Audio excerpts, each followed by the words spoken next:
साथियों, कल जो कष्ट निवारण समिति की बैठक थी, जिसमें श्री आदित्य चौटाला जी ने एक हाई वोल्टेज ड्रामा किया। यह ड्रामा उनकी पुरानी आदत है।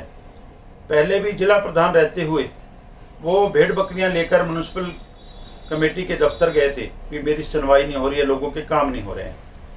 हम सबको बताना चाहते हैं, यह वही आदित्य चौटाला हैं जो पिछला आंदोलन, जो 2020 में आंदोलन चल रहा था, दिल्ली के बॉर्डरों पर हम बैठे थे, तो कागदाना में एक बीजेपी की रैली में इन्होंने बोला था भी आप बोल बोल के कंठ बैठा लोगे, कानून को नहीं रद्द हुआ, रावड़ी पी के सो जो।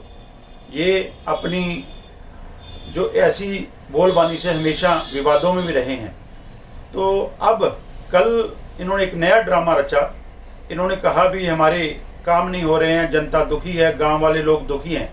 तो हम पूछना चाहते हैं माननीय आदित्य चौटाला जी, आप चंडीगढ़ में कुर्सियों पर बैठते हो, सत्ता का सुख भोग रहे हो, दिल्ली तक सत्ता का सुख भोग रहे हो, मार्केटिंग बोर्ड के चेयरमैन तक आप रहे हो, तो जिला प्रधान तक भाजपा के रहे हो, 10 सालों से आप आनंद मान रहे हो।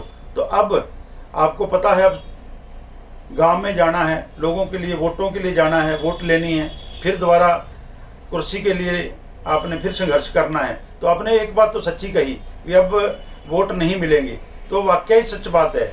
आपने जो किया है 10 सालों में, अब लोगों की सुनवाई नहीं की है, ना किसान की, ना मजदूर की, ना आवाम की। तो अब वोट के लेने के लिए अब जाओगे ना, तो तब गांव वाले लोग भी यही कहेंगे, आदित्य जी रावड़ी पी के सो जो, वोट को नहीं मिला है। तो इसलिए आप ड्रामे खेलना बंद करें, लोगों का काम करें। आप सत्ता में हो, सत्ता के सुख भोग रहे हो, चेयरमैनियों के सुख भोग रहे हो। आप जब काम की बात आती है तो आप दूसरे के ऊपर डाल के आप काम से भागना चाहते हो, ऐसे सब जानते हैं। आपको ऐसी बात नहीं करनी चाहिए भी आप सत्ता में रहते हुए भी काम नहीं हो रहे। अगर नहीं काम हो रहे तो बीजेपी छोड़ दो, सत्ता से बाहर आ जाओ।